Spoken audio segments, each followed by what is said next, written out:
You've got a problem. It's real. I'm not here to downplay that. You've got bills due. You've got people counting on you. You've got a situation that looks like it's about to fall apart. And let's be honest, it's scary. It's heavy. You're wondering, God, where are you in this? But listen to me. Lean in for a second. Your problem might be real, but so is his promise. And his promise is greater than your problem. See, sometimes we give too much credit to what we can see. We walk by sight when we're called to walk by faith.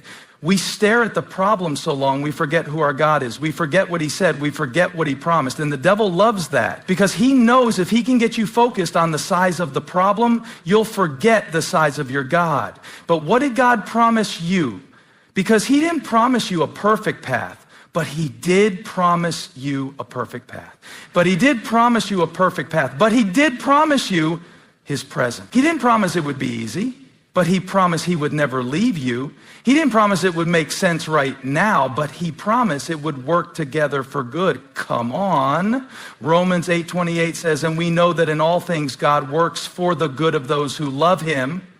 All things, not some, not just the things you understand, not just the things that feel good, not just the things that go your way, all things. Your heartbreak, he's working it. Your mistake, he's redeeming it. Your failure, he's flipping it because his promise greater than your problem. Let me say it like this. Your problem is temporary, but his promise is eternal. Your problem might look powerful, but it doesn't have the authority to cancel what God has spoken over you. God told Noah to build the ark before it ever rained. God promised Abraham a son when he was too old to have one. God told Joshua the walls would fall before he ever took a step.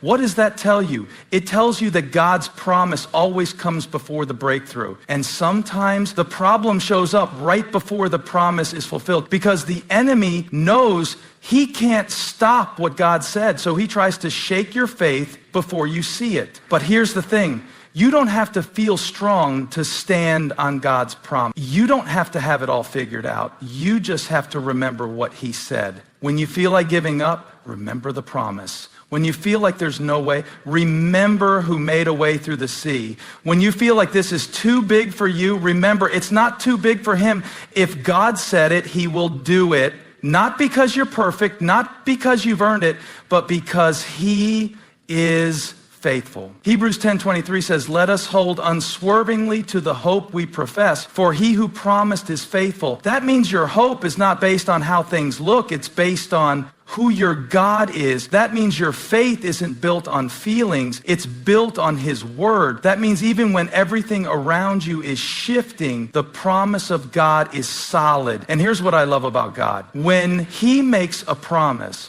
he doesn't say, I'll see how it goes. So he doesn't make a backup plan.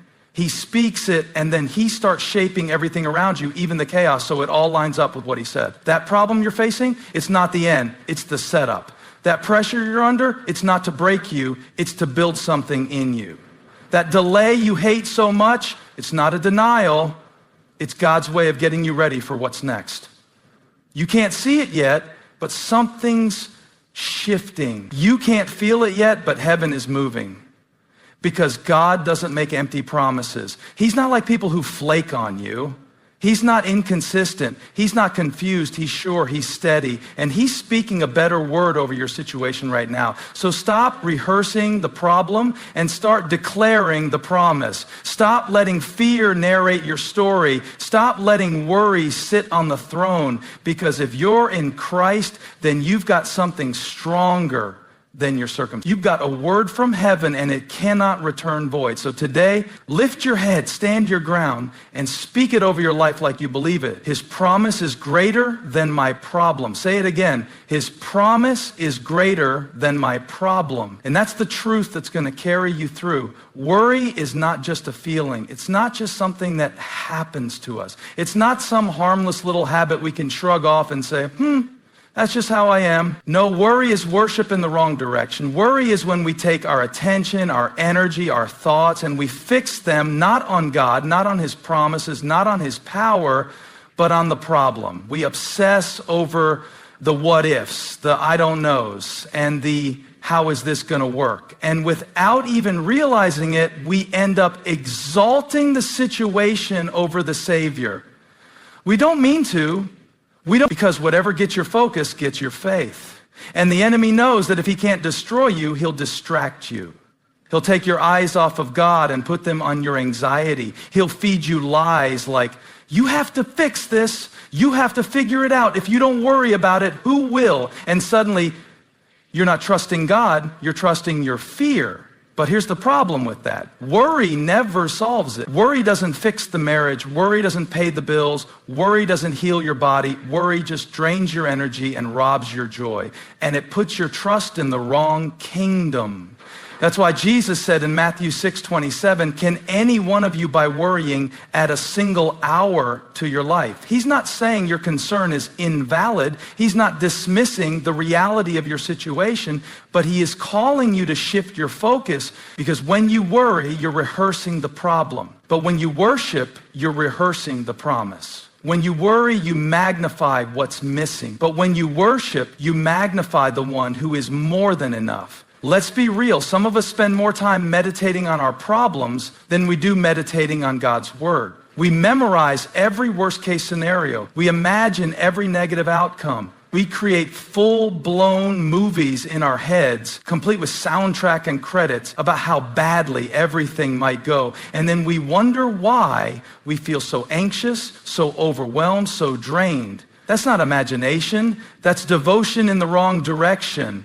Worry is when we bow down to the fear instead of standing up in faith. Worry is when we let our circumstances preach to us louder than God's promises. Worry is when we crown the what-if king over our minds instead of letting Jesus sit on the throne of our hearts. And I'm not saying it's easy. I'm not saying it's automatic. I'm saying it's a decision, a daily decision to worship instead of worry. You have to choose what gets your energy. You have to choose what you magnify. Because listen, whatever you magnify multiplies. If you magnify the fear grows. If you magnify the doubt deepens. But if you magnify the Lord, something shifts. It might not change the situation immediately, but it changes you. It brings peace where there was panic. It brings clarity where there was confusion. It brings confidence where there was chaos. Paul wrote in Philippians 4:6, do not be anxious about anything, but in every situation by prayer and petition with thanksgiving, present your requests to God. That's not just a verse to make us feel better. That's a strategy. That's how you fight the worry, with prayer, with thanksgiving, with trust. Worry wants to keep you stuck in the loop. Worship gets you back in alignment with the truth. It reminds your soul who's really in control. It reminds you that you are not God, and that's a good thing. Because the weight you're carrying, you were never meant to carry it. God didn't design you to live under constant stress. He said, cast your cares on me because I care for you. Worry says, it's all on me. Worship says, it's all in his hands. Worry says, I'm not enough.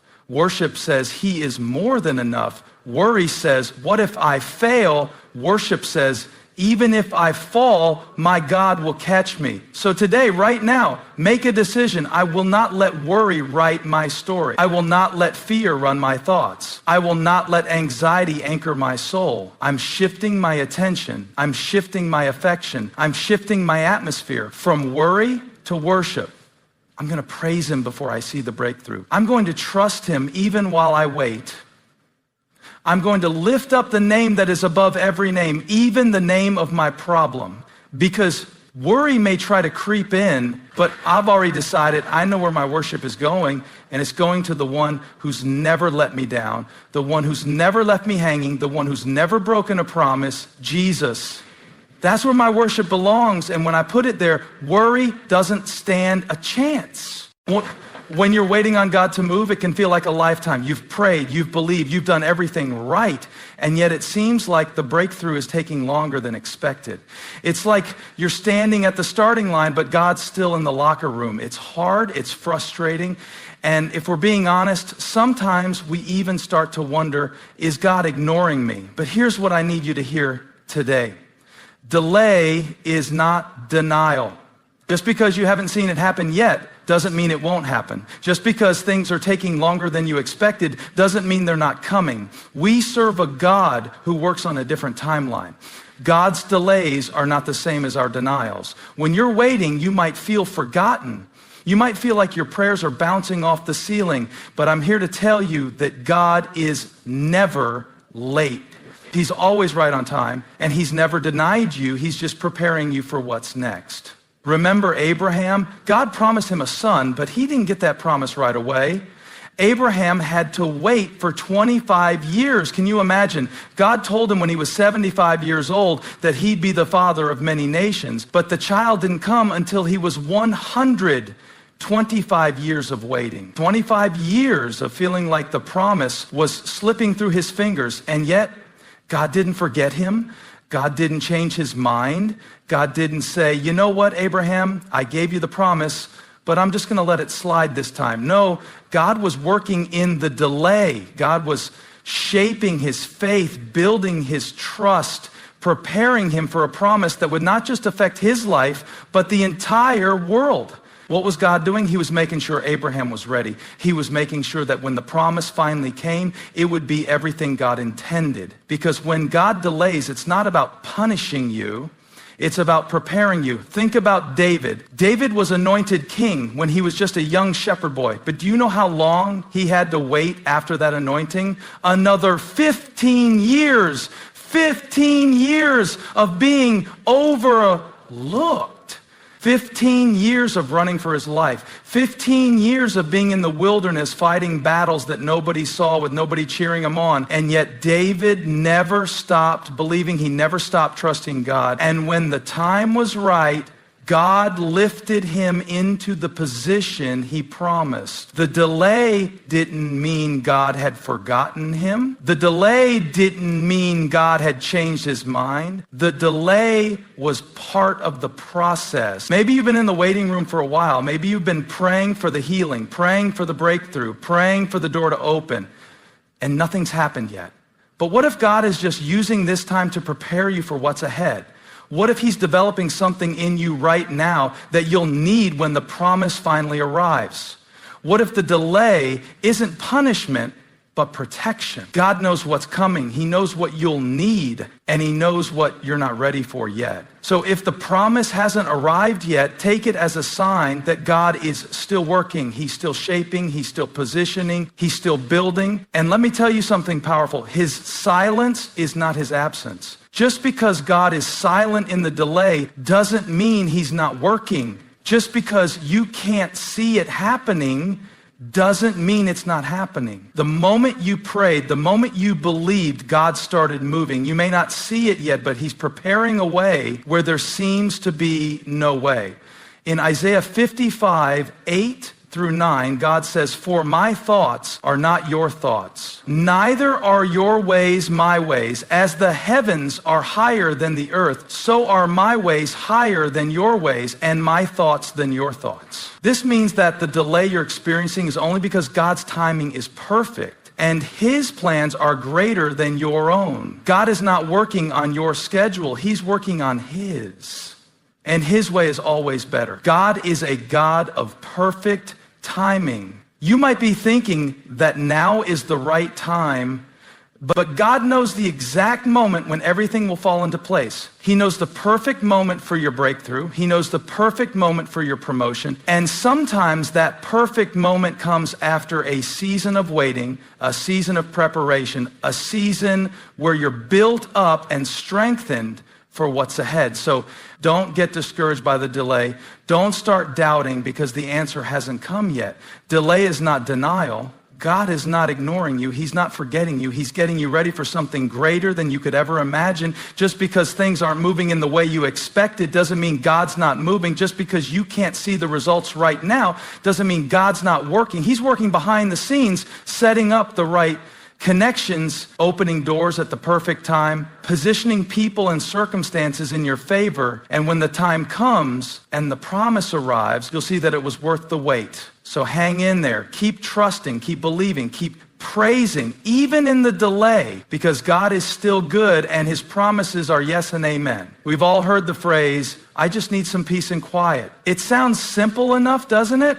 We think if we could just get away from the noise, from the stress, from the chaos of life, then we'd finally be at peace. Maybe you've thought, if I just had more time away from work, if I could go on a vacation, if I could get away from these people or this situation, I'd finally find the peace I'm searching for. But let me tell you something that might surprise you. Peace is not a place. Peace isn't a vacation destination. Peace isn't a quiet room. Peace isn't found in an escape from your problems or in a momentary reprieve from the hustle. Peace is a person. Peace is not something you can find in the absence of trouble. It's not about the absence of noise, the absence of stress, or the absence of struggle. Peace is something that exists even in the midst of the storm. Peace is not a destination, it's the presence of Jesus. In John 14:27, Jesus says, "Peace I leave with you, my peace I give you. I do not give to you as the world gives. Do not let your hearts be troubled and do not be afraid." Did you catch that? He says, "My peace I give you." Not, "I'll give you peace if everything calms down." Not, "I'll give you peace if your situation changes." He's not talking about external peace. He's talking about a peace that comes from his very presence in your life. This is different from the peace the world offers. The world tells you that peace is found in a perfect situation. It tells you that peace comes when everything is in order, when everything is going your way. But we know that doesn't work because life is not always peaceful. People are not always peaceful. And let's be real, sometimes we're not always peaceful. But Jesus says, "My peace is not like the world's peace." The world offers peace that depends on circumstances. It says, when your bank account is full, you'll have peace. It says when your relationships are perfect, you'll have peace. It says when the chaos is gone, you'll find peace. But what happens when life isn't perfect? What happens when you're stuck in the middle of a storm, a struggle, or a situation that feels like it'll never end? You can't find peace there because the peace the world offers is fleeting. But the peace that Jesus gives, that's unshakable. That's the kind of peace that stays even when everything around you is falling apart. It's a peace that passes all understanding, as Paul writes in Philippians 4:7. A peace that doesn't make sense in the middle of your situation. A peace that doesn't rely on your circumstances being perfect, but on the presence of the Prince of Peace. You see, Jesus didn't just give us peace, he is peace. He didn't say, "I'll give you peace as long as everything is calm." He didn't say, "I'll give you peace when the storm is over." He said, "I am peace." And that's a game changer. Because if peace is a person, that means you don't have to go anywhere to find it. You don't have to wait for the world to slow down. You don't have to wait for the storm to pass. Jesus is peace. And wherever Jesus is, peace is available. Whatever storm you're facing, whether it's an emotional storm, a relational storm, a financial storm, or a physical storm, Jesus is in it with you.